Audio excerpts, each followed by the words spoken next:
Ladies and gentlemen, I am SidAlpha. Obviously, this is not a video discussing any sort of news to any real length or degree, nor will it contain me soapboxing overly much as I'm typically one to do. So if that is what you were expecting, then I don't know what to tell you. Maybe you didn't read the title or something. Frankly, the only news topics over the past 48 hours are Soulja Boy and his complete brain-dead idiocy in assuming that he was somehow powerful enough that Nintendo would not sue his ass over his directly profiting by selling their content on his so-called console, and also the issue with the Team Fortress 2 items being cloned by bad actors, although with that one, the warning systems Valve put into place are functioning properly, so there's not really enough to discuss there. And as everyone on Twitter, or at least the vast majority of people that were recommending I do a top 10 list, I started reflecting on how much I hate doing top 10 lists and why. And as I don't want to do a top 10 list, here are, in no particular order, my top 5 reasons why I won't do a top 10 list.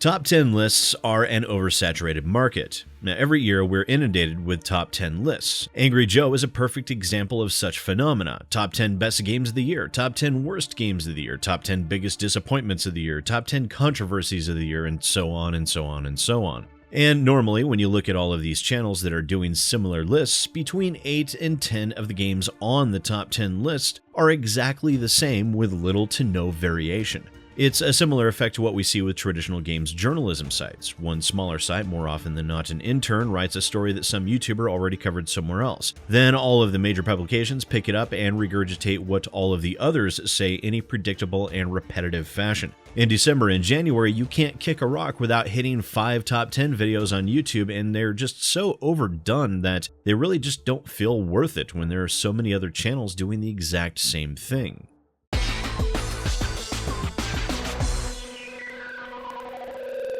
Top 10 lists are extremely time-consuming to record. Now, each top 10 list, from a standpoint of a YouTuber, can be exceedingly difficult to record. The reason being is obviously due to the fact that a proper rendition of a top 10 list will be significantly longer than a normal video, giving proper time and attention to each slot on the list. It requires an increased amount of time to edit, both in sheer length of the video and in the fact that, one would guess, 10 separate topics are being discussed. Oh, I know that there are those YouTubers that produce a top 10 list that dedicate no more than a minute to an individual topic, but that is your typical shallow content that provides nothing at all meaningful in any way. And while I myself cannot stand producing top 10 lists, I do respect those that dedicate the amount of time and energy necessary to do it right.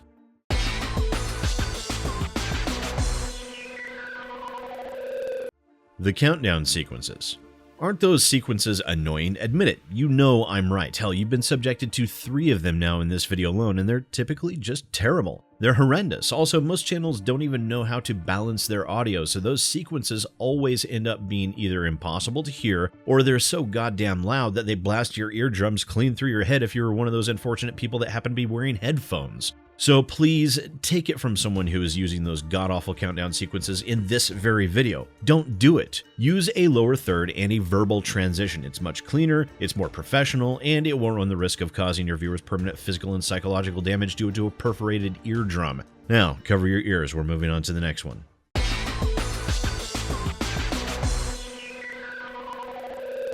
Re-recording and re-editing content. When you're spending a proper amount of time editing and piecing together your top 10 list, you also have to go back through your old videos of those games. For someone like me, that's not necessarily a difficult thing to do. I save the originals of every single video in a RAID-protected NAS that is also archived to the cloud. However, what you discuss in a top 10 segment is very different than the game review you did 9 months ago, and so you will either spend an inordinate amount of time pouring through previous videos and recordings, or you will be forced to reinstall the game and record updated footage. Now, all in all, it is an extremely time-consuming process, especially if it's a top 10 best games list. If that is the case, you will most likely end up spending far more time replaying the game than you should have, getting sucked into a good game instead of doing the work that you were supposed to actually be doing. But that is one of the dangers of being a gaming YouTuber. You have to be able to keep on task. Don't let yourself get sucked in by a good game. They're everywhere. May not seem like it in 2018, but they are.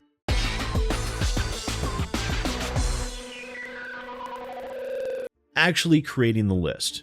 Has anyone ever noticed that whenever a channel is creating a top 10 list, the number 10 and sometimes even the number 9 spots feel like they're just filler content? Well, that's because that is most likely the case. You see, coming up with a full 10 items to place on a top 10 list can be a bit difficult, and as such, most sane mortals can only come up with 8 or 9. That last elusive pick tends to be the most difficult, and so a lot of the time, people will agonize over the course of seconds, or dare I say, potentially even as many as several minutes before deciding to take the lazy way out and just ramrod something that would seem passable into the number 10 slot. The number 10 slot is the participation award of the top 10 lists, and I feel bad for any game that is relegated to that slot, because you know if you made it onto that top 10 list, but only in number 10, it was merely just the luck of the draw, and I personally would not want to subject any game to such a fate. It's demoralizing, it can cause depression and any other number of side effects, so really, when you think about it, not putting out a top 10 list actually manages to save lives. That's right, I'm a real-life hero. And to all those channels gleefully putting out top 10 lists with wild abandon, I say shame on them for endangering people's lives in such a reckless disregard for those number 10 rank holders. And there you have it, my top 10 reasons why I won't do a top 10 list. I hope that it was both informative, enjoyable, and life-saving for whomever would have had the terrible fate of ending up on that number 10 spot. Although, that makes me wonder about the number 5 spot here.